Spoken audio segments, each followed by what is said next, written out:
An evil ghost is hired to scare off the living but ends up backstabbing those who hired him. Beetlejuice, the ghost with the most, is often remembered for his fun-loving antics and his dark sense of humor, but beneath the ghost's comedic exterior lies something far more disturbing. He is, in fact, one of the most sociopathic horror film antagonists ever created. Don't believe us? Then brace yourself, because we'll be doing a deep dive into the horror psychology of Beetlejuice to prove that. And we won't be just looking at that, but also a top-secret Easter egg that Tim Burton cleverly concealed within the film. One so profound that most people won't find it, not even on rewatches. A little hint, it has something to do with the civil servant characters, but also with Beetlejuice himself when he was alive. So let's open our handbook for the recently deceased, and it's time to unearth the horror psychology of Beetlejuice. So at a macro level, the Beetlejuice film is a masterpiece of contrasts. It's riddled not only with Easter eggs, but also with a lot of contrasting symbolism, being a horror comedy and all. The most important of these is the conflict between the dead and the living, brought to life through the differences between a New York yuppie family and a working-class suburbs couple. In fact, the only reason why Barbara complains to Juno about the Deetzes is because they're sharing their house with different people than them, both in social classes and in interior decoration tastes. The original script describes Delia Deetz as relentlessly New York, relentlessly fashionable, relentlessly thin, a totally self-assured Joan Rivers, while Barbara and Adam are much more humble. Oh yeah, in case you didn't know, the original Beetlejuice script and early drafts were way different from what we saw on screen, because the OG drafts were too morbid for most Universal Pictures executives and even the actors.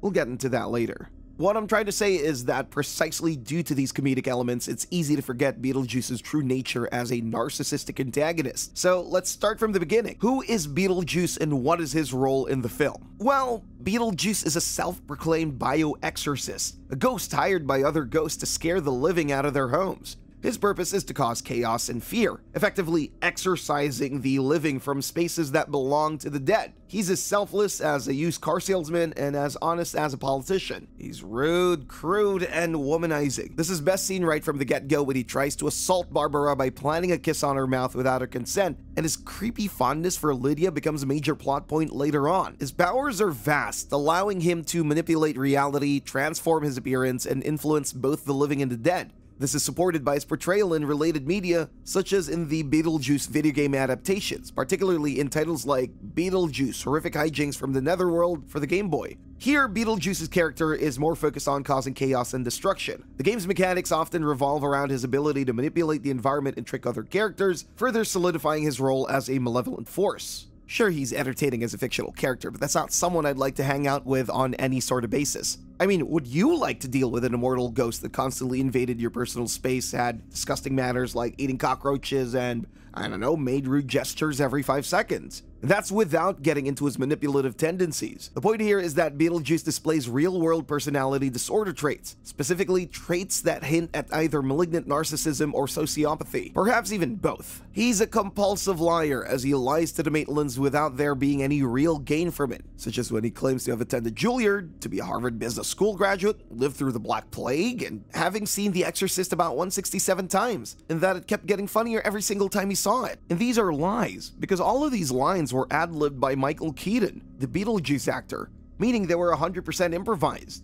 His ultimate goal isn't to excel as a freelance bio-exorcist, however. It is to lift his curse and escape no matter what. But how did he end up being a freelance bio-exorcist instead of working in the afterlife's bureaucracy, like caseworker Juno and the other civil servants we see at the office for ghosts? Well, it turns out that Beetlejuice actually did work at the office, as an assistant to Juno, the caseworker assigned to help the Maitlands navigate the afterlife. However, his unruly behavior and disregard for the rules led her to firing him. That's why Juno really warns the Maitlands to avoid Beetlejuice at all costs. This hints from the beginning that Beetlejuice isn't liked even by other ghosts, and the Maitlands end up discovering why early on. When they show reluctancy to hire him, Beetlejuice tries to convince him forcefully, ignoring their boundaries and trying to strong-arm them into freeing him. As a character, Beetlejuice is only on his side. He exists to disturb the natural order of life and death, which is also highlighted by his character design. His disheveled hair, decaying teeth, and mismatched garish clothing create a visual representation of decay and chaos. The pallor of his skin and his erratic movements further emphasizes otherworldly nature.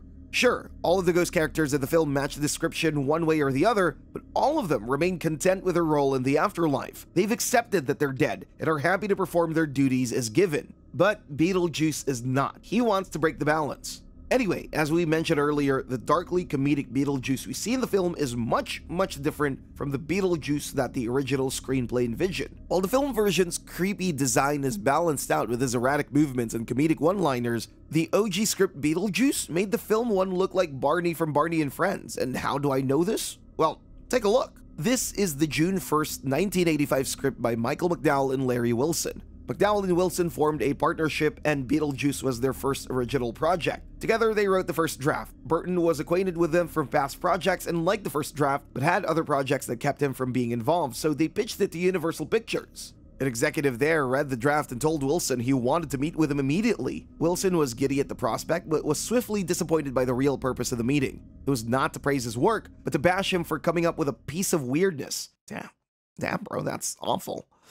You can imagine that the pair lost faith in the script quickly after this and sold it to the Geffen Company, leading to scriptwriter Warren Scarron rewriting it to the version we ended up seeing on screen. But what was in this first script and other early drafts that weirded the executives out so much? Starting out with something quite light is that Lydia had a younger sister, Kathy, who also befriended the Maitlands while they were trying to scare her and her family out.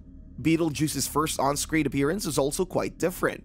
The script describes him as small and wiry, dark, with vaguely Middle Eastern features. Here and whenever we see him again at the beginning of the scene, his eyes are cold and yellow and shaped like a snake's, but after a moment they melt, becoming human and liquid and brown. This is definitely not a spirit to be trusted. It's interesting how there's so much attention put into his shifting eyes. The symbolism here is that his true snake-like eyes reveal his true nature, but then they change into a human's form to gain the trust of others. Snakes in Christianity are universally reviled as deceitful creatures, so it's no surprise that even the script itself declares Beetlejuice as a spirit not to be trusted. The script also describes Beetlejuice's true form as Beetlejuice grins. He sprouts an enormous pair of leather wings. His face alters and becomes a truly malicious mirror of his twisted soul. That's a little far off from the dark but comedic feature that we end up seeing in the film proper. This eerily implies that Beetlejuice could be more than just a ghost. Perhaps he's a demon instead of a ghost like the Maitlands. In most mythologies, demons are almost always seen as evil or wholly malevolent spirits, which could explain why Beetlejuice is so intent in causing mayhem when compared with other spirit characters who are okay with their lot in the afterlife. Expanding on this theory is the Beetlejuice musical, which ran in 2018, 2019, and 2022. Here, Beetlejuice calls himself a demon straight from hell, and the musical playbill explicitly calls him a demon from the netherworld. The cherry on top here is the description as a being with leather wings, not too different from how demons are sometimes portrayed by artists. On top of that, let's remember that Beetlejuice is summoned by saying his name 3 times, which has its folkloric significance. For example, in fairy tales and folklore, things often happen in threes: 3 wishes, 3 trials, or 3 tasks. It's likely a playful reference to the way some supernatural entities are summoned in some stories, like Bloody Mary or Candyman, but no noteworthy demons are summoned this way. With so many hints, it's possible that McDowell and Wilson originally imagined him as a demon. However, the rewrite by Warren Scarron from August 4, 1986 has Beetlejuice note several times that he's a spirit, not a demon, with caseworker Judo highlighting him as a malevolent spirit. And it's this symbolic number 3 that's also present as an Easter egg in other parts of the film. Barbara says home 3 times to get her and Adam out of the graveyard when they meet Beetlejuice, and 3 is the max number of first-class intercessions allotted. It doesn't stay there though. Delia throws a tantrum when she sees that there are only 3 sculptures instead of 4. The Maitlands' house also has 3 floors. The Maitlands say the word deceased thrice after finding the handbook for the recently deceased, and how could I forget? The magical door to the civil servants is conjured by knocking 3 times when you draw a door on the wall. Basically, the film is riddled to the brim with a number 3 every now and then, sometimes cleverly concealed, sometimes explicit. But let's go back to more of that OG evil Beetlejuice, which, as we mentioned earlier, was disturbing enough that almost no actors wanted part in the film. Lydia's mother and Charles's ex-wife, Evelyn, appears in the early drafts, and more of their relationship is explored. Lydia actually goes to visit her apartment in Queens, and Evelyn allows her to go for a night out in the nightclub called Rapture. There, Beetlejuice appears disguised as a singer called Danny Death, singing a provocative song that very obviously hints at performing sexual acts with Lydia. Even one of Lydia's friends tell her he wants her body in the scene. Beetlejuice, disguised as Danny Death, then pulls her on stage, like a demonic Bruce Springsteen. Then they flirt at the bar where Lydia invites Danny Death to her house party next week. Wait, hold on, wait a second. Beetlejuice, a several hundreds of years old spirit, basically catfishes the minor Lydia, using his shape-shifting powers to seem like someone her age and charm his way into her good graces. But he's doing this to kill her family and also have sex with her later. He's literally a predator here in every sense of the word. In the same early draft, when Adam and Barbara are explaining their situation to Beetlejuice, he outright asks how Lydia feels about short, older men when they've already stated that she's 16. If hundreds of years old ghost also being a child predator doesn't make him incredibly creepy, we don't know what will. So this version of Beetlejuice sets several plots in motion to infiltrate and destroy the Deetzes party. Here he not only wants to scare them, but also destroy their reputation, showcasing his diabolical mastermind and manipulative tendencies. After securing a spot for himself in the party by charming Lydia, he then uses his shape-shifting powers to turn into an old woman and approach Delia. Once again, note that whenever he shapeshifts into another human, the script highlights the two yellow snake eyes. Here, he poses as an old woman to manipulate Delia by pretending to take care of her clothes in a dry cleaning establishment. But this is done to later distract Delia by pretending to have a heart attack when he, in the old woman disguise, arrives to deliver her clothes. In another scene, he once again uses his shape-shifting powers to visit a steam room where Otho and Charles are talking about the party. Charles reveals that he's an expert at performing tax evasion. Beetlejuice disguises himself as an IRS employee to overhear their conversation, and for no apparent reason kills a yuppie by cruelly clobbering him on the chin with a boxing glove that shoots out of his locker on a spring, smashing him against the opposite wall of lockers. This underscores the early draft's Beetlejuice's sadism. Later on, in the same IRS disguise, he threatens to have Charles convicted by bringing him his financial records after overhearing his conversation on tax evasion, prompting Charles to try and bribe him to no avail. Once the party begins, Beetlejuice in his IRS disguise keeps pressuring Charles with financial discrepancies from his tax evasion, and then violently punches him. He also attacks Kathy with a squirrel from hell inside of a box, which she opens and it cuts her in several parts. Mind you, Kathy is a little girl, so Beetlejuice would really stop at nothing to kill the Deetzes instead of just scaring them away like in the film. The early draft had Beetlejuice possessing the living in a far more violent and terrifying manner, causing them to physically distort in gruesome ways. Obviously, they don't sing the Deo song nor perform the comedic dance we're all used to from the film version. During the final exorcism scene, Beetlejuice uses his powers to turn Adam and Barbara into moldering corpses with rotting clothing, discolored skin, and mold in their faces, causing Delia and Charles to let their hands go. During the attack on the party's guests, Beetlejuice pulls out a small singing canary out of his mouth. The canary then turns into a dragon that leaps at one of the guests, clawing at her exposed face until it's kicked off by another guest. In the film proper, his tricks to scare the Deetzes away are still terrifying, but also humorous, like when he turns into a carousel hybrid, which he uses to kill Delia's guests. And during the final fight, he uses a wide array of powers, from lightning bolts to flames, and when he's exorcised, he explodes in a massive display of fireworks. And finally, the film's ending is also different here. Beetlejuice is defeated by an exorcism that destroys him, but also affects the Maitlands, turning them into miniature versions of themselves, which are tended to by Delia's younger sister, Kathy. Originally, Beetlejuice was supposed to reveal his true demonic form in the cemetery scene when the Maitlands first contact him, terrorizing them with grotesque transformations and threatening to consume them if they didn't comply with his demands. This was reworked into the more humorous snake scene in the final film, but the original intent was far more horrifying. All in all, we could safely say that the earlier versions of the script had some wacky and terrifying shenanigans taking place. But what could have inspired this original, more demonic and evil version of the character, and his psychology for doing so much evil? Well, hear me out. I'm pretty sure it was a real-life serial killer, or at least someone with malignant narcissist disorder. His interactions with the film's characters are what led me to theorize this. Let's take a look at some of them, just so you can picture it better. When Beetlejuice first interacts with Adam and Barbara Maitland, his approach is aggressive and manipulative. He quickly turns the conversation to his benefit, showing his true intentions to exploit their situation for his gain. The way he preys on their desperation, using their fears against them, is a clear display of his predatory nature. Likewise, malignant narcissism is characterized by an extreme sense of self-importance, a lack of empathy, and a willingness to manipulate or harm others to achieve one's goals. Serial killers with this disorder often display a similar predatory nature, using charm, lies, and intimidation to control their victims. Beetlejuice's quick shift from feigned helpfulness to overt manipulation mirrors the behavior of those who view others merely as tools for their own gratification, much like how certain serial killers or deeply disturbed individuals operate. Like sociopaths, Beetlejuice operates with zero impulse control. Let's remember, his first action as soon as he's freed from his tomb is planning an uncomfortable kiss on Barbara.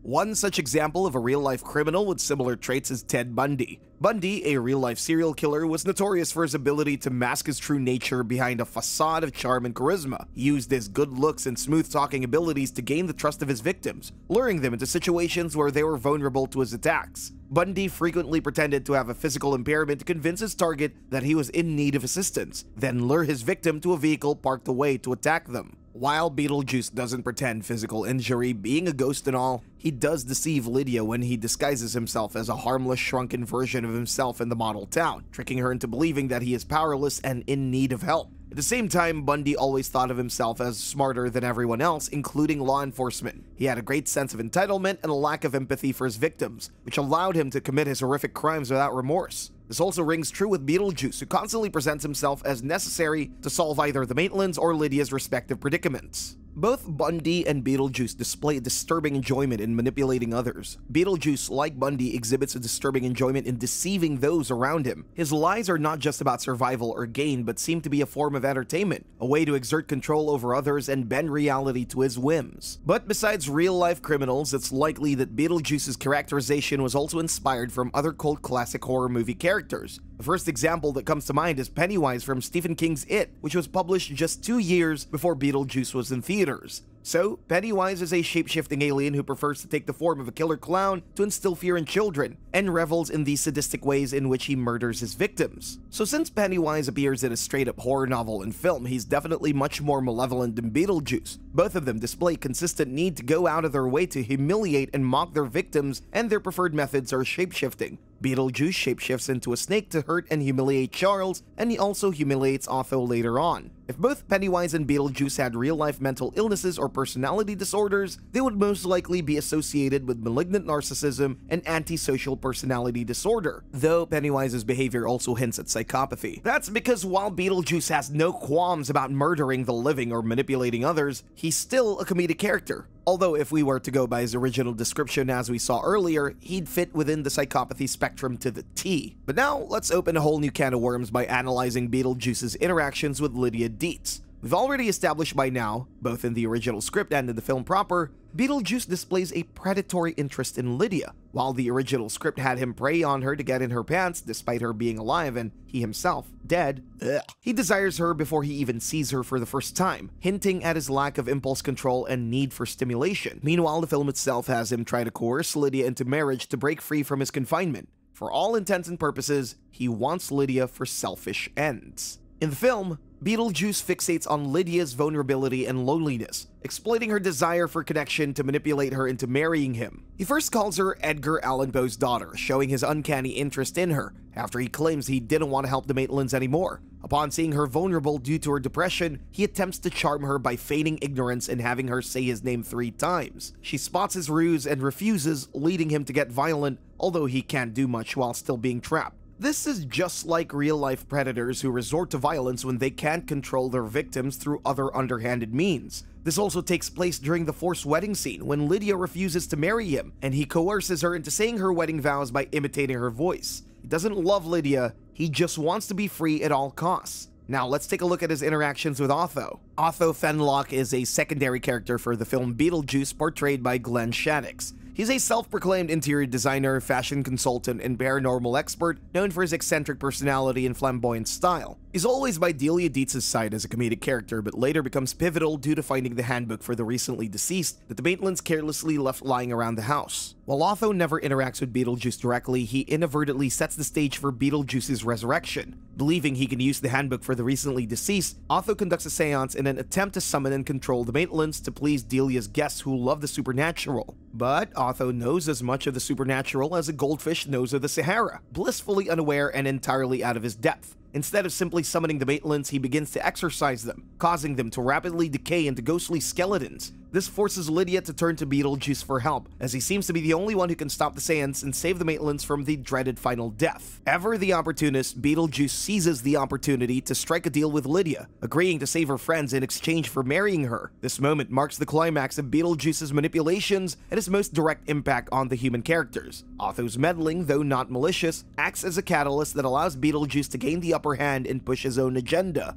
Then we see how Beetlejuice pays Otho back in kind for technically helping him free him by inflicting him with impossibly tacky clothes. He clearly takes pleasure in Otho's fear, transforming him into a laughingstock with a single touch. Talk about ungrateful. And speaking of the forced wedding scene, here you can see how Lydia wears a red wedding dress to go along with his suit. Is there any reason for this, or was this just a random fashion choice from the costume department? It's actually another Easter egg. It goes along with the old rhyme about wedding dress colors. Married in red, better off, which every 80s film fan will associate with The Princess Bride, released just 1 year prior to Beetlejuice. And speaking of Easter eggs, we did mention that the film's casting was one of its hardest challenges. Michael Keaton, who plays Beetlejuice, was noteworthy in his reasons for refusal to play the character. Namely, that he just didn't get the role. Burton had to meet up with him to talk him into it, and even producer David Geffen had to pester him into taking the role. Keaton was finally convinced after watching Pee-wee's Big Adventure and trusting Burton's skill as a director. That's how over-the-top evil the Beetlejuice character was. The actor didn't even want the role until he was badgered enough. But a similar thing happened to almost all of the other actors. In fact, most people don't know that both the pre-production and production of Beetlejuice were incredibly hard for Tim Burton and his team. According to Burton, it took a lot of time to convince cast members to sign. They found the script too weird to act. The only cast member to sign on to the film immediately was Geena Davis. The remaining actors refused to participate at least once, with some multiple times before finally giving in. This proved to be more troublesome than production expected, as they had to start filming before Keaton was convinced to take the role. So Burton had to start shooting what he could, and one of these scenes was the snake incident. Here, the idea was to have the snake's head look like Keaton's as much as possible. Well, it looks nothing like him, because the scene was shot before he came on board. They tried to adjust it by reshooting the scene and modifying the snake's hair, but the production team never managed to get the look quite right. That's why the snake looks so uncanny. It's also precisely due to Keaton joining the team late into the shooting that Beetlejuice had so little screen time. Indeed, despite the movie's title hinting that Beetlejuice would be the main character, the actual ghost doesn't appear in the flesh until 25 minutes into the movie, with only 2 brief foreshadowing scenes before that. One, in the first 11 minutes into the film, when he reads the news of the Maitlands' deaths, the second when he's referenced in a Beetlejuice the Bioexorcist leaflet. Added together, Beetlejuice only shows up for an entirety of 17.5 minutes in the whole film, with most of that being in the film's third act. Keaton only spent 2 weeks filming, where he was allowed to improvise and ad-lib as much as he wanted. Luckily, once production got underway, Burton was able to add nods to pop cultural and even folkloric references as he pleased. I mentioned how the original script made Beetlejuice much more menacing, but in the earlier drafts, the whole movie itself had a more brutal tone anyway. McDowell's script was more like a dark comedy with a lot of gross-out humor. For example, the Maitlands' car crash is also depicted graphically, with Barbara's arm crushed and the couple screaming for help as they drown. In the movie, while still a dramatic moment, their dying moments are still left to the viewer's imagination. We don't see anyone drowning or thrashing in pain. To make things worse, in the McDowell script, it's not a dog that causes the car crash, but a group of hunters who even carry with them the bloody head of a dead doe. Sure, this isn't what they went through with in the end, but a reference to this original bit remains. Barbara remarks in the film proper that her arm feels frozen upon returning home as a ghost. Next is the unexpected appearance of the sandworms.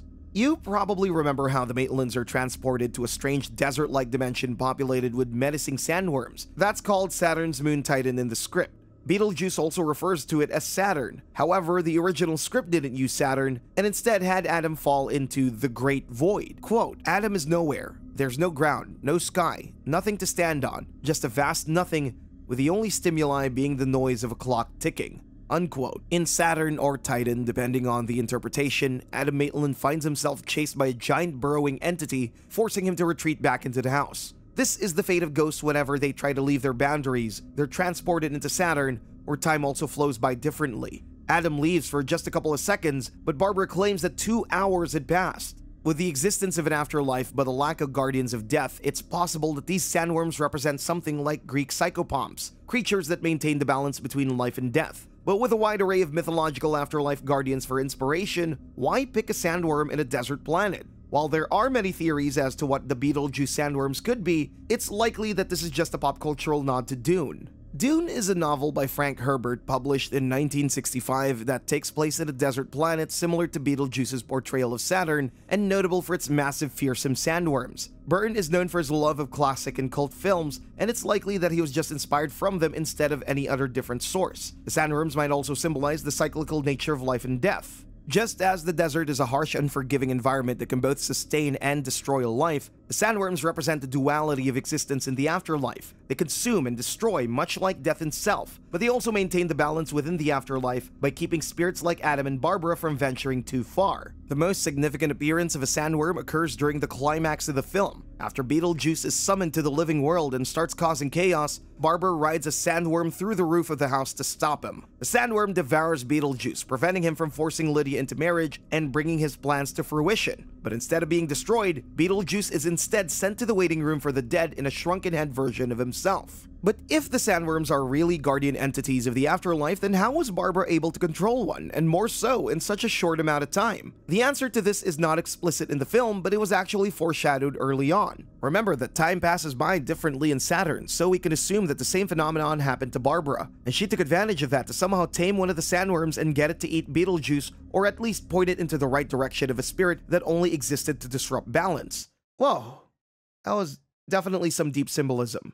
And now for a more lighthearted Easter egg. The studio originally wanted to call Beetlejuice House Ghosts, and as a joke, Burton even suggested the name Scared Sheetless and was shocked to find out that the studio actually considered it. Also in keeping with the 80s tradition of breaking the fourth wall, Burton included a moment in Beetlejuice where the dead are shown watching the same movie that audiences are, with the one being in a movie theater full of deceased that can be seen through a window behind Adam and Barbara. In the film, you can spot a red and green skeleton just like those that appear in Tim Burton's later movie Mars Attacks, and two men in suits in Ray-Ban style sunglasses as in the Blues Brothers. On top of that, it's subtly implied that the Maitlands were unsuccessful in conceiving a child. Why would they have a three-story house just for two? This is reinforced by their warming relationship with Lydia in the ending, whom they end up treating as a surrogate daughter, obviously beyond the grave.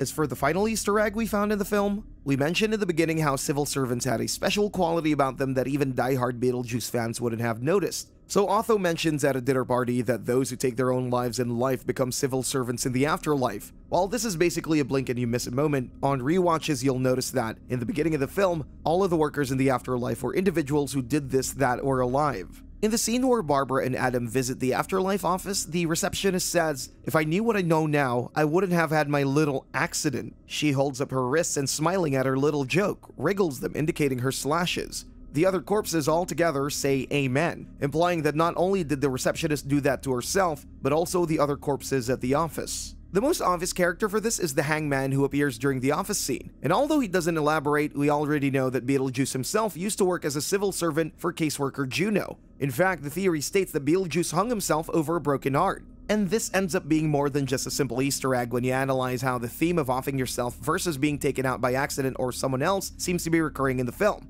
It's mentioned when Delia wants the door to the attic opened and accuses the Maitlands of doing that to themselves, and Lydia corrects her that they didn't. Lydia also writes a note because she wants to do this to join up with Adam and Barbara by jumping off the Winter River Bridge. So some of the originally dark elements of the first drafts did not survive, but remained sprinkled throughout the film through symbolism and Easter eggs. And now that we've covered all about Beetlejuice's horror psychology and we know the character like the back of our hand, it's time to turn our sight forward to the upcoming sequel 36 years after the original film. What do we know about it so far? Well, the sequel also takes 36 years after the events of Beetlejuice, and now Charles Deetzes died unexpectedly. A plot point possibly put in place because the character's original actor, Jeffrey Duncan Jones, is a registered sex offender with multiple criminal offenses since 2002. Not cool. But anyway, Lydia now has a daughter, Astrid, played by Jenna Ortega, who discovers the mysterious Winter River model in the attic and accidentally opens a portal to the afterlife. And this also releases Beetlejuice into the world. While the Maitlands won't be returning in this sequel, there will be some new characters, like Wolf Jackson, played by Willem Dafoe, a ghost detective who in life was a B-movie action star. Funny because Tim Burton imagined Beetlejuice's special effects as B-movie level. But most importantly is Monica Bellucci's role as Dolores, Beetlejuice's ex-wife, who in life had unfinished business with Beetlejuice. What could her role be now?